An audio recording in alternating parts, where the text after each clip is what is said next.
आज हम आपको ले चलते हैं प्राकृतिक खेती द्वारा सेब उत्पादन जहाँ पे हम कर रहे हैं उस खेत पे। आप यहाँ देख सकते हैं कि हम जो है यहाँ पे regional horticulture research and training station पे प्राकृतिक खेती द्वारा हम सेब उत्पादन ले रहे हैं। ये हम लास्ट 4 ईयर से हमारा जो यहाँ पे डेमोस्ट्रेशन ट्रायल चल रहा है और इसमें आप देख सकते हैं कि किस तरह की फ्रूट क्वालिटी हमारे पास फ्रूट की बन रही है, किस तरह साइज़ आप देख सकते हैं, कलर आप देख सकते हैं। तो इसके लिए जो हम अलग अलग प्रैक्टिसेस जो नेचुरल फार्मिंग की है उसको अपना रहे हैं। उसमें हमारा सबसे पहला है हम ड्राई ग्रास और साथ ही साथ हम लाइव मल्च के रूप में हम अलग अलग फसलें जो हैं इसमें उगा रहे हैं। साथ ही साथ जो है हमारा ये आप देख सकते हैं ये नाली जो बनी है ये वापसा क्रिएशन के लिए जो हमने नाली बना रखी है और साथ ही साथ इसमें मल्च हमने वीट जो हमने गेहूं लगाया था उसके द्वारा कर रखी है।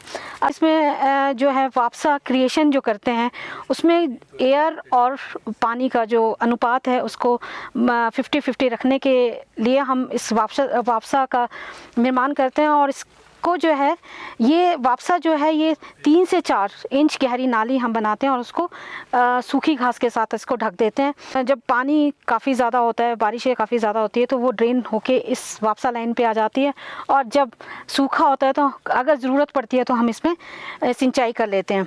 आप ये भी देखेंगे कि जहाँ पे हमने मल्च कर रखी है आपको काफ़ी मात्रा में इसमें केंचुए मिलेंगे। ये कैपिलरी एक्शन से जो है एरिएशन सॉइल में करते हैं जिससे कि हमारी फर्टिलिटी पे भी इसका असर आता है। और साथ ही साथ न्यूट्रिशन के रूप में हम जीवामृत का इस्तेमाल करते हैं। जीवामृत जो है कंसोर्शियम ऑफ माइक्रोब्स है, उसको 5 से 8 दिन तक बनाते हैं और फिर इस 21 दिन के अंतराल पे हम जो है इसमें जो वापसा लाइन्स है वापसा लाइन में उसकी ड्रेंचिंग करते हैं। और साथ ही साथ जो है हम 15 दिन के अंतराल पे, अभी तो हम 15 दिन का अंतराल रखा है कि उसकी स्प्रे करते हैं हम, लेकिन इसको अब धीरे धीरे जो है हम इसका इंटरवल बढ़ा रहे हैं। तो इसको महीने में हम एक बार जो है एज ए न्यूट्रिशनल इनपुट के रूप में हम इसके इस्तेमाल करते हैं। साथ ही साथ हमारा घन जीवामृत भी न्यूट्रिएंट का ही काम करता है, उसका भी इसमें उपयोग करते हैं। जहाँ तक हम न्यूट्रिशन की बात करते हैं तो हम नाइट्रोजन इनपुट जो हमने देना है, नाइट्रोजन की जो रिक्वायरमेंट पूरी करते हैं वो हम डिफरेंट इंटरक्रॉप्स जो लेगुमिनस क्रॉप्स लगाते हैं उसके थ्रू हम पूरी करते हैं। तो साल में हम 6 से 7 फसल जो है मेन क्रॉप जो हमारी सेब है, सेब के साथ हम 6-7 फसलें अन्य निकालते हैं जो हमारा जो है एडिशनल इनकम के रूप में भी जो है हमें एडिशनल इनकम भी हमें प्रोवाइड करते हैं। तो जहाँ तक हमारी लेगुमिनस क्रॉप्स हैं उसमें हमारा मटर है, हमारा बीन है, राजमाश है और मेथी है। इसको हम लेगुमिनस क्रॉप जो हम लगा रहे हैं ये नाइट्रोजन सोर्स के रूप में हम जो है इसका यूज़ करते हैं। और साथ ही साथ हमारे पास जो है गेंदा है, अगर आप देख सकते हैं गेंदा भी हमने जो है वापसा लाइन के साथ साथ गेंदा लगा रखा है जो कि as a trap crop for nematode के लिए इस्तेमाल होती है। और साथ ही साथ जो है इस बार अगर आप देखें तो हमने जो है ये गोभी की फसल जो है इंटर क्रॉप के रूप में लगा रखी है जो कि एक हम बायोफ्यूमिगेशन के रूप में भी इसका इस्तेमाल करते हैं। साथ ही साथ जो है हमारा इसका इनकम का तो सोर्स ये है ही है हमारे पास।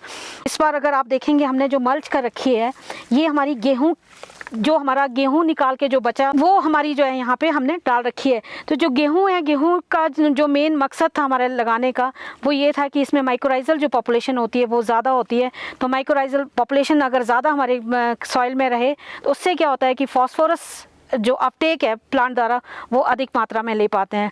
तो इस तरह से हम डिफरेंट जो क्रॉप सिस्टम है हमने यहाँ पे बना रखा है कि हर समय समय के साथ हम जो है जैसे मौसम के अनुसार जो है हम अलग अलग फसलों को हम इसमें लगाते हैं। जहाँ तक हम बीमारियों और कीड़ों की बात करते हैं तो बीमारी और कीड़ों के लिए हम अलग अलग अस्त्र, उसमें हमारा जहाँ कीड़ों की बात करें तो उसमें हमारा द्रेक अस्त्र, नीम अस्त्र, अग्नि अस्त्र, 10 पर्णी अर्क, इसको हम जो है एज पर रिक्वायरमेंट जब हम मॉनिटर करते हैं, मॉनिटर के बाद देखते हैं कि हमारी जो है इंसेक्ट की पॉपुलेशन या अटैक आने वाला है, उसके साथ साथ हम उसका इस्तेमाल करते हैं एज ए रेपेलेंट। हम उसको मेनली जो है यूज़ करते हैं। बीमारियों के लिए जो है हम इस्तेमाल करते हैं खट्टी लस्सी, सौंठ अस्त्र, जीवामृत और रामबाण जीवामृत और खट्टी लस्सी का दोनों में बराबर अनुपात में हम उसका इस्तेमाल करते हैं। और कंडी अस्त में हम जो है गाय के उपले, जो हमारे पुराने 1-2 साल पुराने उपले होते हैं, उसको हम रात भर भिगो के उसका भी हम बीमारियों की रोकथाम के लिए उसका इस्तेमाल करते हैं। और आप देख सकते हैं कि इस बार जो है मौसम बिल्कुल ही मतलब फेवर में नहीं था किसी भी क्रॉप के लिए, लेकिन आप यहाँ देख सकते हैं कि किस तरह की क्रॉप हमारे पास जो आई है। अच्छी फ्रूट सेट था, अच्छा साइज़ है, अच्छा कलर हमारे पास आया है। तो ये जो हम जितनी भी हमारी प्रैक्टिसेस हैं, इसका ही ये जो आप स्वरूप देख रहे हैं, ये इस रूप में यहाँ पे हमें नज़र आ रहा है। लेकिन जहाँ तक हम अब केमिकल फार्मिंग की बात करते हैं, तो केमिकल फार्मिंग में जो है हमारे पास जो है कंपैरेटिव अगर हम करते हैं तो हमारे पास इतना अच्छा फ्रूट सेट नहीं था, क्योंकि हमारे मार्च अप्रैल का महीना जो था काफ़ी ठंडा मौसम रहा, जिसकी वजह से फ्रूट सेट जो है उसमें कम रहा। लेकिन इसमें फ्रूट सेट की कोई भी हमें प्रॉब्लम नहीं आई। इनकम की बात हम करते हैं तो जो केमिकल फार्मिंग में जो हमारा लास्ट ईयर का जो हमारा एक्सपीरियंस रहा, तो उसमें हमारे पर हेक्टेयर जो हमने इसमें नेट प्रॉफिट जो हमने कैलकुलेट किया, तो वो हमारे अप्रॉक्सीमेट 5,15,000 के आसपास जो है हमारे पास इसमें नेचुरल फार्मिंग वाले फील्ड से मिला। और जहां हम केमिकल फार्मिंग की बात करते हैं, उसमें यही जो हमें नेट प्रॉफिट था वो हमारे पास 4,21,000 के आसपास जो हमारा प्रॉफिट रहा है।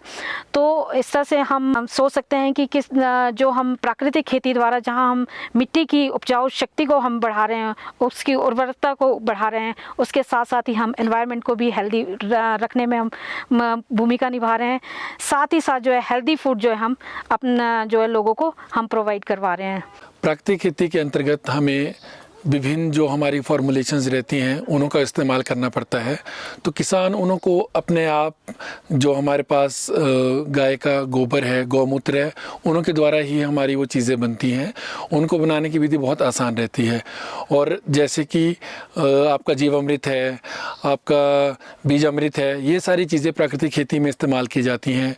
पोषण के लिए भी की जाती हैं, कीड़े और बीमारियों की रोकथाम के लिए भी की जाती हैं। तो हमारे पास ये प्राकृतिक खेती का यूनिट है जो हमने ये इकाई बनाई हुई है, जहाँ पे हम जीवामृत, बीज अमृत आदि, अग्नि अस्त्र आदि जितने भी हमारे इनपुट हैं जो प्राकृतिक खेती में हम इस्तेमाल करते हैं स्प्रे के लिए या खेत में डालने के लिए, उनको हम इस इकाई में बनाते हैं।